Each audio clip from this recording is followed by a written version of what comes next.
necessarily a better fight, but it is a very, very good fight on paper. It's huge. I mean, to be honest, first of all, it's great to be here in the Peacock Gym today. I mean, so many historic press conferences. It's obviously the place where these two learned their trade and actually met. Probably never thought that they would fight each other, but here we are in a must-win fight for them both at two different stages of their career. Adam, the fastest man to a European title, has got a weight of the world on his shoulders, as tips as not just the rising prospect of British boxing, but possibly world boxing, going in, pushing on to world level now against Ohara Davies, coming on off that defeat for the interim title, and a wounding animal, so to speak, in a huge fight for him. So yeah, just a mouth-watering fight, a great British fight, and credit to both guys for putting it on the line, because it really is one of those fights we can all look forward to. Well, welcome to both of you back where this relationship between the two of you began, in terms of, what were you, 8 or 9 years old, and you were slightly older, working here, not in this particular building, but the one just across the road there, with Tundi Ajayi. And I wonder back then if, you know, been an outrageous suggestion to have thought that you would ever meet, but here we are. Set this one up for us, Adam. It represents arguably the toughest test, or in your words, maybe certainly the toughest test to date in your career against Ohara Davies. Yeah, 100%. You know, this is a big, massive fight, and I'm looking forward to it. Obviously, this is initially where I met Ohara Davies here in Peacock's gym, and you know, look, it's a cracking fight for the British public. And look, I'm only 22 years old, and obviously he's older than me. He's got experience, but look, it's going to be an amazing fight. I'm just looking forward to it. We've got a long working relationship with you, Ohara, and I've done these press conferences before where you look across at your opponent and there's no love lost there. This is a slightly different dynamic, isn't there? There's no point in being fake and not being authentic. There's a huge amount of respect between the two of you. Talk about being authentic, Andy. Like, when you guys get me on these shows, you guys know what I'm about. And I feel like you guys have been phoning Lee and my manager, and saying there's certain things I can and I can't say. And you're trying to really, like, you're trying to put me in a box. I say what the hell I want to say at these press conferences. If you don't want me to say what I feel like I want to say, you go get another fighter. But when you say I'm going to get Ohara Davies on my show, Ben, you guys know what I'm about. You know I talk shit. You know I'm not respectful. You know when I come here, everyone leaves with a bad taste in their mouth about me. So don't try to get me in a box. Don't try to phone Lee and say, Ohara can't say this. I say what the fuck I want to say.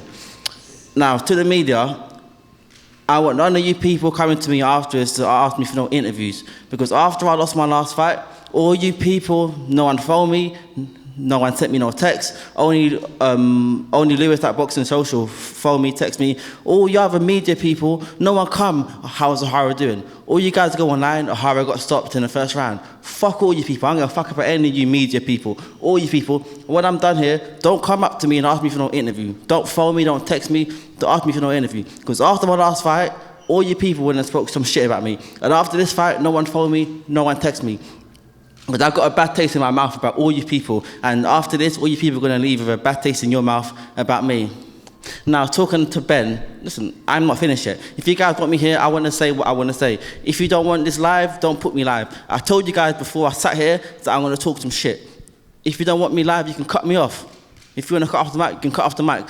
I'll go home. I was up at 7 o'clock this morning, going to do my run. I'm usually up at 9 or 10. So I had to sacrifice my time and my sleep to come here. So I'm not going to be put in a box when I do come here. Now for Ben, now you guys wanted me to cause some hype and put it on Adam Azim and to spice up the fight. I can't do that. I've known Adam for many years. But you think Adam's new to the game, so he needs someone to give him a little push. But you're new to the game too, Ben, no? Ben's only been around a couple of years.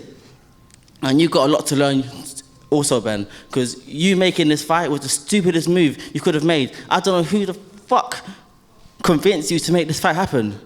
After what happened to me in my last fight, if Adam wins this fight, it's a fight he was meant to win. If he loses the fight, it's a very bad loss. This fight wasn't the most business smart fight to make. After what happened in my last fight, it's a lose-lose situation for you guys. If he wins, he was meant to win anyway. A smart fight would have been like, and I'm not done, I'm only 32 years old. It's a very hard fight. It's a 50-50 fight, and it was a very dumb fight to make. I don't know who in your office went and sat there and convinced you to make this fight, and you were like, yes, let's make this fight. It's a very stupid move to make. the Harlem Eubank fight would have been a very good fight. Harlem Eubank is unbeaten for one, and also he's got a bigger name than me. And the guys at Eubank, that fight would have been a much more smarter fight to make, because both of these fights are hard. Both of these fights, whether he fights me or fights Harlem, they're both going to be hard fights. You might as well give him the one that's going to boost his profile more. But you guys are not managing the guy's boxing career in the right way. And if Eddie Hearn was sat in your seat, Eddie Hearn would have never made this fight. Eddie Hearn would have thought about, I need to promote my fighter, I need to give him good fights, and I need to boost his profile. Making this fight was the stupidest move that you could have made, Ben. I don't know who the hell convinced you to make this fight happen. But I can't put myself in your shoes, but I can only imagine, is it not a better place to be when everybody thinks you're done and everyone's writing you off? Is that not a better place to be? Because I'm not done. I'm only 32 years old. But if you're saying that they think you are, is that not a better place to be for you? You can actually shut a lot of people up. For me, yeah, but I don't care about shutting anyone up, because I don't like anyone anyway. I don't like these guys here anyway. Boxing's given me a very bad taste over the past few years, and the way you guys are, the way that the media is and the public, I don't like you guys anyway. So I don't care about whether you guys like me or whether you don't like me. You let me fight, you let me get the money, and let me go home and be about my business. I don't care about being a celebrity. I don't care about being ranked highly. And don't try to find me for this. If anyone finds me for this thing, I'm not paying the fine. Otherwise the fight's off. So I know I'm talking shit. Don't even think about anyone trying to find me. If anyone finds me, the fight's off. I feel like I'm the one running the gauntlet here. All of that being said, how do you beat him? If they've made such a bad mistake, how do you beat him? Because 11 have tried, okay, nowhere near your level, and we know the level that you've boxed at. With all respect, we know the level you've boxed at. Adam's got more experience than me. Listen, you guys are talking about my experience as a pro fighter. Yes, I've had more fights than him. Adam's had about 40 amateur fights, right?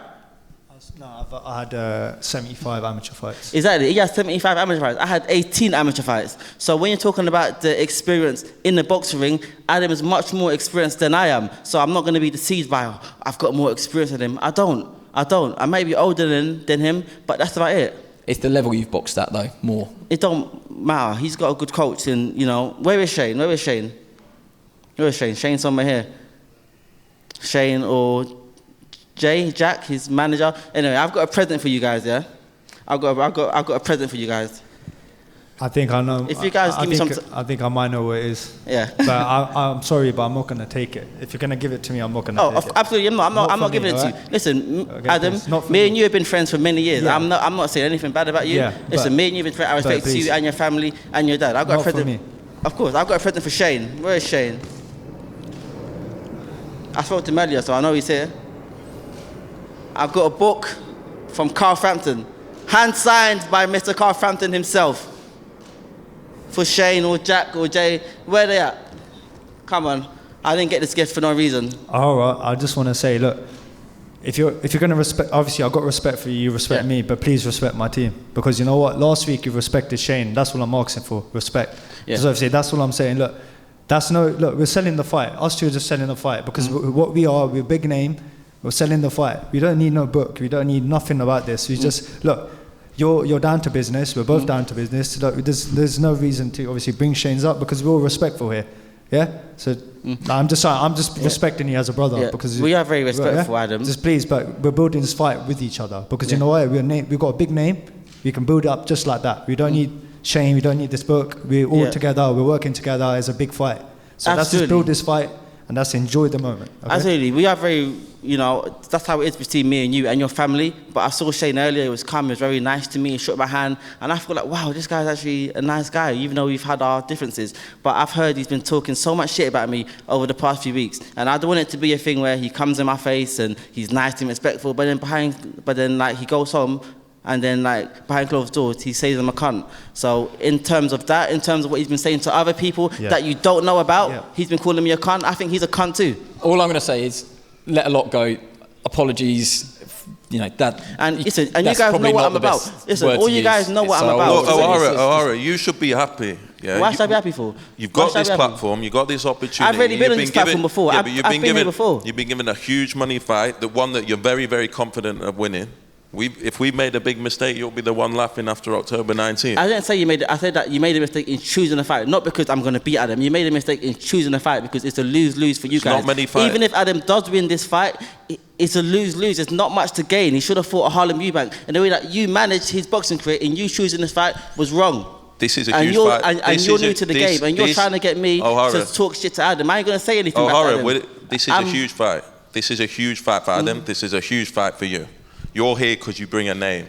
You're one of the biggest names in British boxing. Yeah, we're going to sell out the Copper Box on October the 19th. That's not just down to Adam Azim, that's down to you. This is a fight that you believe you can win. This is a fight that he believes he can win. Harlem Eubank didn't want to fight Adam Azim. You did. That's why we have this fight now, and it's a massive fight. If I switch back to Adam, is this a strange dynamic? Because you haven't fought anyone, I think, that you would count as a friend. And look, there's some energy up here. I think that's a nice way of putting it. But it is a strange dynamic for you. Look, there's a lot of scenarios where, you know, mates had to fight mates. You know, look, when we, after the fight, we're still mates. That's how it is.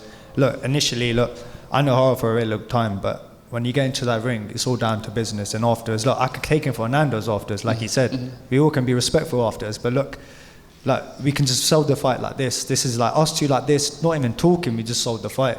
It's like our name is just bigger it is. We don't need anyone else to talk about. This is the big fight itself. Ohara's already sort of clipped my wings about putting him in a box. But one thing that he does have is genuine one-punch knockout power. Yeah. And respect to the opponents you've already fought, but I don't think anybody can match that knockout ratio or certainly the one-punch power that he might have. The thing that's still levelled at you, as we do with every prospect in British boxing, has he got a chin? Yeah. What happens when he gets his chin checked? So there's two elements to that. Is Ohara good enough to do that? And if he is that chin up to it? He's been world level, but the aim of the game is hit and don't get hit. I'm not trying to get hit, that's it. That's it, that's 100%. The main of the game of boxing is not trying to get hit. Yeah. And I'm not trying to get hit. I mean, I feel like it doesn't really matter what the question is, you're going to say what you want to say, but in terms of that question there, if you hit him on the chin, could you knock him out? Do you still have the power? What do you guys want me to say? You want me to say, yes, I can knock out Adam Azim. Yes, I'm going to knock out Adam Azim. So that you can go home and write on your press papers, Ohara Davies says this about Adam Azim. I ain't saying nothing bad about the guy. If I hit him, he might get knocked out. He might not get knocked out. Who knows? I ain't got nothing bad to say about him. Or his dad, or the brother. That's it. But you guys stop trying to get me to say these bad things. If I hit him in the chin, I don't know. The guys might have a chin made of steel. It might be made of glass. Who knows? We've got to wait until fight night and find out. I don't know what the guy's chin's like. I never sparred him before. So what kind of question's that? I never sparred him. I don't know what it's like. The guy hasn't been hit in his fights yet. So what kind of question is that? What are you guys trying to get me to say? You want me to have beef with my friend? You want me to sit here and talk and say bad things? I say bad things about you and about you, Ben, and about all the media here, but I ain't got nothing bad to say about him. That's fair enough. Well, it was worth a go. Has anybody got anything that they haven't said that they want to say before we go, which is probably not a good thing? Before we break for head-to-heads and interviews, has anybody got anything that they do want to say before we go? I woke up at 7 o'clock today to go do my run. I'm usually up at 9. I missed out on my sleep, and I'm very angry. I'm very angry because I missed out on my sleep to be here for you guys to come in and to try and put me in a box, and for you media people to come and try and make me look bad. I'm very angry. I'm very, very, very, very angry. I'm annoyed. And I ain't waking up at this time again to come here. Next time we have a conference, we're doing it later because I'm not waking up at 7 o'clock again. I've got one thing to say. I set my alarm. I put it on snooze. I'm laying in bed. I put it on snooze again. Waking up was so hard, and I'm not doing it no more. I'm not. I'm sorry. I'm not waking up early no more. I can tell the Lee or C is a tough thing. You need to get some rest for that. I need some sleep. I've done it before. It's tough, but it's all part of the game. You have to come in and do a bit of talking. So I know. Absolutely. I understand that. But look, we're here to sell a fight. I'm happy I got the fight. He's happy he got the fight. I'm looking forward to it. After the fight, we've gone to Nando's, right? No, I think it was Five Guys. I think you said on Sky Sports News. I thought we're getting Asian food, no? We're getting Asian food. That's it. We're getting Asian food after the fight. It's my treat. As much as shit as I'm talking here, you guys know it's all friendly on me and his part with his dad and the brother. Everyone else, I don't care about you guys, but with us, we're cool. So ain't no bad word being spoken. There was no bad word said, and that's about it.